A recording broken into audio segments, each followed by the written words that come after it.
This video, including examples, images and references, is only for educational purpose.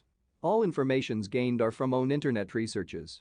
We did not perform any real investigation nor research in the country involved. The names and ranks involved have nothing to do with the living or the dead.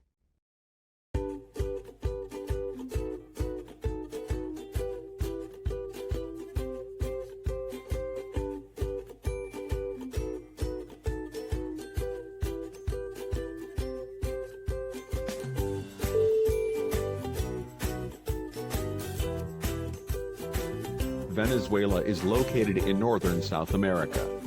It is bordered by the Caribbean Sea and the Atlantic Ocean, Colombia to the west and south, Brazil to the south, and Guyana to the east.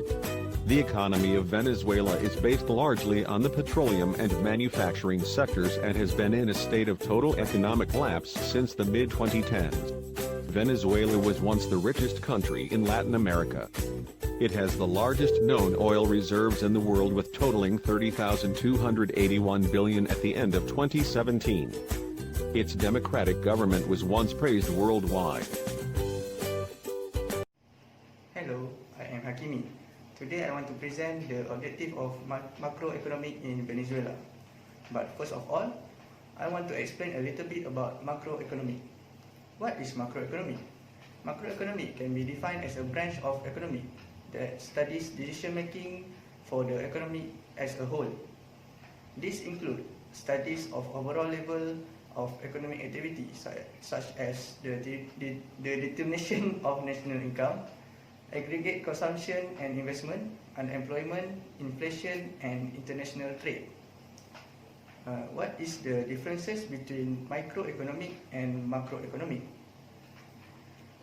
The table below, I will show to you the differences between micro and macroeconomic.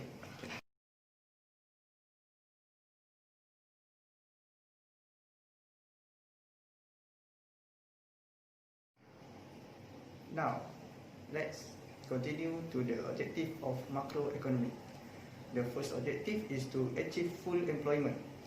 Full employment refers to the level of employment rate where there is no existence of cyclical or involuntary unemployment. Full employment does not mean that there is no unemployment or jobless people in the economy. Thus, it is difficult to assume that full employment refers to 100% of the labor force being employed. Some people are unemployed as they could be moving on to new jobs and choose to resign, or they could be looking for another jobs.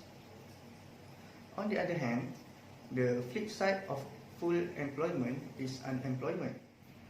In our studies on the selected country, which is Venezuela, the unemployment rate of this country has an average of 10.26% from 1999 until 2016. The highest unemployment rate is 20.7% in February 2003. This is because there are thousands of people in Venezuela retrenched by the company due to recession during that year. But Venezuela managed to decrease its unemployment rate and reach the lowest point of 6.2% in year 2008. Economic growth in Venezuela. Economic growth can be described as an expansion in national output over a given period. Expansion, it is between 2009 till 2012. Second expansion, from 2012 till 2016. Peak, the top or the highest point which is 5%. Recession, it is a downward movement between 2012 until 2016. Trough, it is the lowest point which is the middle of -15% and -20%. Price stability. In 2014 it has the highest inflation rate in the world. In 2015 it has the highest inflation rate again. In 2016 the inflation rate is higher and higher, over 4.000%. In 2017 over 1,700,000%. In 2018 Venezuela has the consider as hyperinflation. In 2019 the International Monetary Fund estimated that it will reach 10 million%. Hi, I'm Muhammad bin Arahim, so I will continue for point point number 4. So, number 4 is to achieve an equitable distribution of income. The economic success of a nation cannot rest solely on the degree of its economic growth. It is to ensure that the economic growth of a nation is shared equally among the population. Generally, policymakers try to ensure that there is no gap between the rich and the poor.